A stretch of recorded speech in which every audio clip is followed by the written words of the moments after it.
बिस्मिल्लाहिर्रहमानिर्रहीम, अस्सलाम वालेकुम रहमतुल्लाहि व बरकातुहू। आई एम मुहसन नकवी और हम डिस्कस कर रहे हैं नंबर थ्योरी के टॉपिक जीसीडी के बारे में।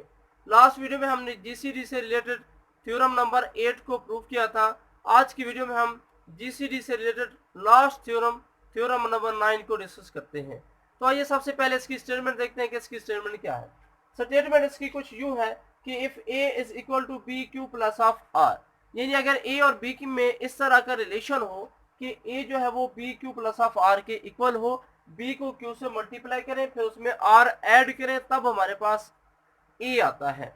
यहाँ पे बी हमारा डिवाइजर कहलाएगा, आर हमारा रिमाइंडर कहलाएगा, जो कि जीरो और बी के दरमियान में होता है। यानी जीरो भी हो सकता है या जीरो और बी के दरमियान में भी हो सकता है, बी के इक्वल नहीं आ सकता। अगर ए और बी में इस तरह का रिलेशन हो कि A is equal to B Q plus of R, R हमारा जीरो और बी के दरमियान में हो, तो हमने प्रूव क्या करना है, हमने प्रूव ये करना है कि GCD of A B is equal to GCD of B R. यानी इस तरह के रिलेशन में ए और बी का जो जीसीडी बनेगा, बी और आर का जो जीसीडी बनेगा, वो हमेशा सेम होगा। अब हम क्या करेंगे, हम इसको कैसे प्रूव करेंगे, बिल्कुल उसी मेथड से जिस तरीके से हमने प्रीवियस थ्योरम में प्रूव किया था। हम इसको प्रूव करेंगे कि लेट कर लेंगे कि इनके जीसीडी सेम नहीं बल्कि डिफरेंट है, एट द एंड वो सेम ही बन जाएंगे। हम लेट कर लेते हैं कि ये जो हमारे पास फर्स्ट नंबर है ए बी, इसका जीसीडी बनता है डी, और जो सेकेंड नंबर है बी आर, लेट कर लेते हैं कि इसका जीसीडी बनता है डी वन। अब फर्स्ट कंडीशन को ले, जीसीडी ऑफ ए बी किसके इक्वल है, डी। इसके क्या मतलब है, क्योंकि हमारे पास ए और बी का जीसीडी डी है, इसका मतलब डी ए को भी डिवाइड करेगा और साथ साथ डी बी को भी डिवाइड करेगा।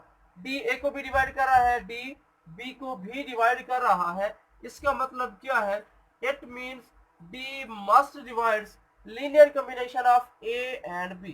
तो इसका मतलब ये है कि डी हमारा ए और बी के हर लीनियर कॉम्बिनेशन को डिवाइड करेगा। जुमले को गौर से सुनिएगा कि डी अगर हम न्यूमेरिकली आप इसको चेक भी कर सकते हैं, प्रीवियस वीडियोस में मैंने आपको वेरीफाई करके भी बताया था प्रॉपर्टीज ऑफ डिविजिबिलिटी में। प्रॉपर्टीज ऑफ डिविजिबिलिटी की लीनियरिटी प्रॉपर्टी ये कहती है, लीनियर प्रॉपर्टी हमें ये कहती है, लीनियर प्रॉपर्टी के मुताबिक कि अगर हमारे पास डी ए और बी को डिवाइड करता है तो डी ए और बी के हर लीनियर कॉम्बिनेशन जो भी बनेगा लीनियर कॉम्बिनेशन, डी मस्ट है उसको डिवाइड करेगा। अब ये जो मैंने रिलेशन लिखा, ये भी डी का एक लीनियर कॉम्बिनेशन है।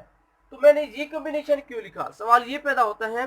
देखिए ए और बी की बहुत सी लीनियर कॉम्बिनेशन बन सकते हैं, तो मैंने ये वाला रिलेशन क्यों लिखा, क्योंकि मैं आर इसमें ले आना चाहता था। इस वजह से मैंने यहाँ से देखा कि बी क्यू इस साइड पे जाकर सब्ट्रैक्ट कर लेंगे, ए माइनस बी क्यू बनेगा। सो ए माइनस बी क्यू जो ही मैं लिखूंगा, ये ए बी का लीनियर कॉम्बिनेशन बन जाएगा। लीनियर कॉम्बिनेशन की खास निशानी ये है कि जिन दो का आप लीनियर कॉम्बिनेशन बना रहे हैं वो इंटीजर्स में होना जरूरी है। बाकी जो है वो आप 1 लिखें, 0 लिखें, ना लिखें, उसका इशू नहीं होता। ए बी है, बी भी है, सो ए बी का ये लीनियर कॉम्बिनेशन है। इट मींस ये लाइन हमें क्या बताती है, डी डिवाइड्स आर। डी जो है वो आर को डिवाइड कर रहा है। ए माइनस बी क्यू, इस रिजल्ट से मैंने ड्रा किया ये आर के इक्वल है। अब देखें डी हमारा किसको डिवाइड करता है, डी बी को भी डिवाइड कर रहा है, डी आर को भी डिवाइड कर रहा है। इन दोनों पॉइंट को अगर आप कंबाइन करें, it means D is a common divisor. D हमारे पास क्या बन जाएगा, डी हमारे पास बन जाएगा कॉमन डिवाइजर। किन का कॉमन डिवाइजर बन जाएगा, common divisor of B and R. तो ये बी और आर का कॉमन डिवाइजर बन जाएगा। क्यों, बी को भी डिवाइड करता है, आर को भी डिवाइड करता है। बी और आर का जीसीडी क्या है, बी और आर का जीसीडी है डी1। पीछे हमने एक थ्योरम प्रूव किया था कि अगर आपके पास दो इंटीजर्स हों, उनका जो भी कॉमन डिवाइजर बनेंगे वो सारे के सारे कॉमन डिवाइजर उन इंटीजर के जीसीडी को डिवाइड करते हैं। सो हम यहाँ पे ले सकते हैं कि डी हमारा क्या है, कॉमन डिवाइजर है बी एंड आर का। सो डी मस्ट डिवाइड्स डी1। डी जो होगा, क्योंकि बी और आर का कॉमन डिवाइजर है, डी बी और आर के जीसीडी को भी डिवाइड करेगा। अब बी और आर का जीसीडी बनता है D one, so D must divides D one. It means D less than are equal to D one. यानी हमारे पास जो डिवाइजर होता है वो हमेशा डिवाइडेंड से लेस होता है। So D less than are equal to डी1। सिमिलरली जिस तरीके से आपने ये रिजल्ट ड्रा किया कि d less than equal to d1, आप सेकेंड पार्ट भी इसी तरीके से ड्रा कर सकते हैं कि d1 less than equal to d। अब सेकेंड पार्ट देखिए, GCD of b and r is equal to d1, GCD of b and r is equal to d1। पहले हमने क्या लिया था, GCD of ab is equal to d से हमने prove किया था। अब ये पार्ट लेंगे, इसका कन्वर्स रिजल्ट ड्रा करेंगे। GCD of b and r is equal to d1, इसके क्या मतलब है, it means d1 divides b and d1 divides r।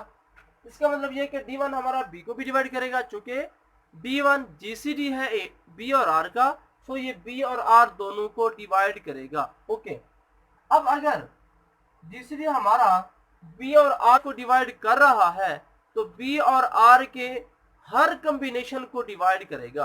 So d1 must divide bq plus of r। d1 हमारा bq और r का जो linear combination बनेगा इसको मस्ट है डिवाइड करेगा। अब मैंने bq प्लस r क्यों लिखा, क्योंकि bq प्लस ऑफ r किसके इक्वल है, a के। सो मैं a फाइंड आउट करना चाहता था, इस वजह से मैंने ये लीनियर कॉम्बिनेशन लिखा। मुझे यहाँ से पता चला कि a अगर मैं a को ले आना चाहता हूँ तो मुझे bq प्लस ऑफ r लिखना पड़ेगा। अब मेरे पास ये क्या दलील है कि d1 इसको डिवाइड करेगा, क्योंकि it is the linear combination of b and r। ये b और r का लीनियर कॉम्बिनेशन है। सो जितने भी लीनियर कॉम्बिनेशन बनेंगे d1 मस्ट है उनको डिवाइड करेगा। सो ये भी तो कॉम्बिनेशन है, इसको भी डिवाइड करेगा। अब ये कॉम्बिनेशन क्योंकि किसके इक्वल है, a के, it means d1 divides a। d1 हमारा a को डिवाइड करेगा। अब यहाँ पे देखिए, d1 b को भी डिवाइड करता है, d1 a को भी डिवाइड करता है। ये लाइन हमें क्या बताती है, ये लाइन हमें ये बताती है कि d1 is a common divisor. d1 हमारा क्या बन जाएगा, कॉमन डिवाइजर बन जाएगा। क्यों, क्योंकि a और b दोनों को डिवाइड करता है। तो ये हमारे पास a एंड b का जो होगा कॉमन डिवाइजर होगा। अब अगर ये कॉमन डिवाइजर है, a और b का जीसीडी क्या था, a और b का जीसीडी था d। तो प्रीवियस थ्योरम के मुताबिक जितने भी कॉमन डिवाइजर होते हैं वो जीसीडी को डिवाइड करते हैं। हमारा जो d1 है वो a और b का कॉमन डिवाइजर बन रहा है। सो d1 a और b के जीसीडी को डिवाइड करेंगे। a और b का जीसीडी बनता है d, this imply d1 must divides d। It means, इसको फर्दर आप यूं भी बोल सकते हैं कि अगर ये डिवाइड करता है d1 less than r equal to d, equation number inequality number 2। क्योंकि डिवाइजर हमेशा डिवाइडेंड से लेस होता है।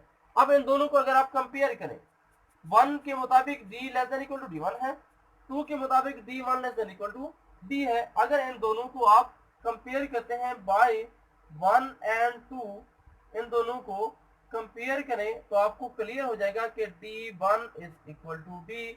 क्या मतलब, मतलब यह है कि GCD of AB is equal to GCD of BR।